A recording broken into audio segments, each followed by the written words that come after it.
Hi friends, ಎಲ್ಲರೂ ಹೇಗಿದ್ದೀರಾ? ಚೆನ್ನಾಗಿದ್ದೀರಾ ಅಂದ್ಕೊಂಡಿದ್ದೀನಿ. ಇವತ್ತು ಒಂದು ಮಾವಿನಕಾಯಿ ಚಟ್ನಿ, ಅಂದರೆ ಅಜ್ಜಿರ ಕಾಲದಲ್ಲಿ ಏನು ಮಾಡ್ತಿದ್ದ ಅಂತ ಮಾವಿನಕಾಯಿ ಚಟ್ನಿ ಹೇಗೆ ಮಾಡೋದು ಅಂತ ನೋಡ್ಕೊಳ್ಳೋಣ. ಇದಕ್ಕೆ ಬೇಕಾಗಿರೋದು ಮಾವಿನಕಾಯಿನ ಫಸ್ಟು ಈ ಥರ ಇಲ್ಲಿ ನೋಡಿ, ಅಜ್ಜಿ ಇಲ್ಲಿ ಸಿಪ್ಪೆ ತೆಗಿತಾ ಇದ್ದಾರೆ ನೋಡಿ. ಹಂಗೆ ತೆಗೆದು ನೀಟಾಗಿ ಪೀಸ್ ಚಿಕ್ಕದಾಗಿ ಕಟ್ ಮಾಡ್ಕೋಬೇಕು. ಕಟ್ ಮಾಡಿಕೊಂಡು ಅದನ್ನು ಬೇಯಿಸ್ಕೋಬೇಕು. ಮಾವಿನಕಾಯಿಯನ್ನು ಈ ಥರ ಪೀಸ್ ಮಾಡಿಕೊಂಡು ನೀಟಾಗಿ ಚಿಕ್ಕದಾಗಿ ಬೇಯಿಸ್ಕೊಂಡು ಮಾಡೋದು ಹೇಗೆ ಅಂತ ನೋಡಿಕೊಂಡು ಬರೋಣ ಬನ್ನಿ. ನೀಟಾಗಿ ಪೀಸ್ ಮಾಡ್ಕೋಬೇಕು. ನಿಮ್ಗೆ ಯಾವ ದಪ್ಪ ಸಣ್ಣ ಮಾಡ್ಬೋದು, ಬಟ್ ಏನಂದರೆ ಬೇಯಿಸುವಾಗ ಚೂರು ಚೆನ್ನಾಗಿ ಕಟ್ ಮಾಡಿ ಹಾಕಿದ್ರೆ ನಿಮಗೆ ಮಿಕ್ಸಿಗೆ ಹಾಕುವಾಗ ಈಸಿ ಆಗುತ್ತೆ.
ಈಗ ಮಿಕ್ಸಿ ಜಾರ್ಗೆ ಕಾಯಿ, ಸ್ವಲ್ಪ ಉಪ್ಪು, ರುಚಿಗೆ ಎಷ್ಟು ಬೇಕೋ ಅಷ್ಟು ಹಾಕ್ಕೊಳ್ಳಿ.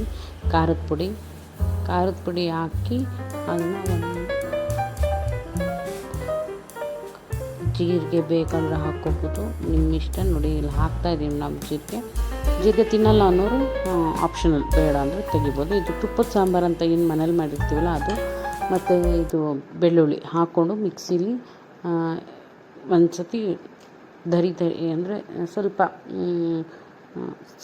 ದಪ್ಪಗೆ ರುಬ್ಕೊಂಡು, ಅದಾದಮೇಲೆ ಮತ್ತೆ ಈಗೇನು ಬೇಯಿಸ್ಕೊಂಡಿದ್ವಲ್ಲ ಮಾವಿನಕಾಯಿ, ಅದು ತಣ್ಣಗಾಗಿರುತ್ತೆ. ಆ ತಣ್ಣಗಾಗಿರೋಂಥ ಮಾವಿನಕಾಯಿನ ಅದಕ್ಕೆ ಹಾಕಿ ಮತ್ತೆ ರುಬ್ಕೊಳ್ಳೋದು.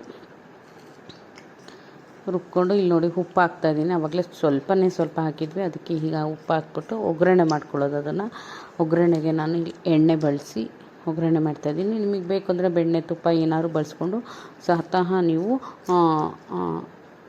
ಮಾಡ್ಕೋಬೋದು. ಇಲ್ಲಿ ಎಣ್ಣೆ ಒಂಚೂರು ಬಿಸಿ ಆದಮೇಲೆ ಇದಕ್ಕೆ ನಾವು ಸಾಸಿವೆ ಸ್ವಲ್ಪ ಚಟಪಟ ಆದಮೇಲೆ ಮತ್ತೆ ಇದಕ್ಕೂ ಸ್ವಲ್ಪ ಒಗ್ಗರಣೆಗೂ ಬೆಳ್ಳುಳ್ಳಿ ಹಾಕ್ತಾಯಿದ್ದೀವಿ. ಬೆಳ್ಳುಳ್ಳಿ ಮತ್ತು ಈರುಳ್ಳಿ, ಕರಿಬೇವು ಹಾಕ್ಕೊಂಡು ಈರುಳ್ಳಿ ಎಲ್ಲ ಟ್ರಾನ್ಸ್ಪರೆಂಟ್ ಆದಮೇಲೆ ಕರ್ಬೇವಿನ ಸೊಪ್ಪು ಆದಮೇಲೆ ನಾವು ರುಬ್ಕೊಂಡಿರೋ ಅಂಥ ಮಸಾಲಾನ ಹಾಕಿ ಅದನ್ನು ನೀಟಾಗಿ ಫ್ರೈ ಮಾಡ್ಕೋಬೇಕು. ಸ್ವಲ್ಪ ಅದು ಎಣ್ಣೆಯಲ್ಲಿ ಮಾಗಬೇಕು. ಈರುಳ್ಳಿ ಎಲ್ಲ ಹಾಕಿದ್ದೀವಲ್ಲ ಅದು ಮಾಗಿ ನೀಟಾಗಿ ಅದು ಹೊಂದ್ಕೋಬೇಕು. ಬೆಳ್ಳುಳ್ಳಿ, ಈರುಳ್ಳಿ ಎಲ್ಲ ಹಾಕಿರೋದು ಹೊಂದ್ಕೊಂಡ್ಮೇಲೆ ಅದನ್ನು ಕೆಳಗೆ ಆಫ್ ಮಾಡಿ ಕೆಳಗೆ ಇಳಿಸ್ಕೋಬೇಕು. ನೋಡಿ, ನಿಮಗೆ ಇದ್ರೆ ಚಟ್ನಿ ಥರ ಬೇಕು ಅಂದರೆ ಚಟ್ನಿ ಥರನೂ ಮಾಡ್ಕೋಬೋದು, ಇಲ್ಲ ನನಗೆ ಸ್ವಲ್ಪ ಸಾಂಬಾರು ಥರ ಬೇಕು ಅಂದರೆ ಸಾಂಬಾರು ಥರನೂ ಮಾಡ್ಕೋಬೋದು. ನಿಮಗೆ ಚಟ್ನಿ ಥರ ಬೇಕು ಅಂದರೆ ಹೀಗೆ ಗಟ್ಟಿಯಾಗಿ ಇದು ಮಾಡಿ ನಿಲ್ಲಿಸ್ಬೋದು. ನನಗೆ ಸ್ವಲ್ಪ ಸಾಂಬಾರು ಥರ ಬೇಕು ಅಂದರೆ ಇದಕ್ಕೆ ನೀರು ಹಾಕಿ ಎಷ್ಟು ಹೊಂದ್ಕೋಬೇಕು ಅಷ್ಟನ್ನು ಹಾಕಿ ಮಾಡಿದ್ರಾಯ್ತು. ಈ ಚಟ್ನಿ ಅಂದರೆ ಇಷ್ಟು ಸಾಕು. ಅದೇ ನಿಮಗೆ ಸಾಂಬಾರು ರೀತಿ ಬೇಕು ಅಂದರೆ ಇದಕ್ಕೇನೆ ಇನ್ನೊಂದು ಸ್ವಲ್ಪ ನೀರು ಹಾಕೋಬೇಕು. ನನಗೆ ಸಾಂಬಾರು ಥರ ಬೇಕಿತ್ತು, ಅದಕ್ಕೆ ನಾನಿಲ್ಲಿ ಸಾಂಬಾರು ಥರ ಮಾಡ್ಕೊಂಡಿದ್ದೀನಿ. ನೋಡಿ, ನಿಮ್ಗೆ ಯಾವ ರೀತಿ ಬೇಕೋ ಆ ರೀತಿ ಮಾಡ್ಕೊಳ್ಳಿ. ತುಂಬ thanks for watching friends. Bye, take care.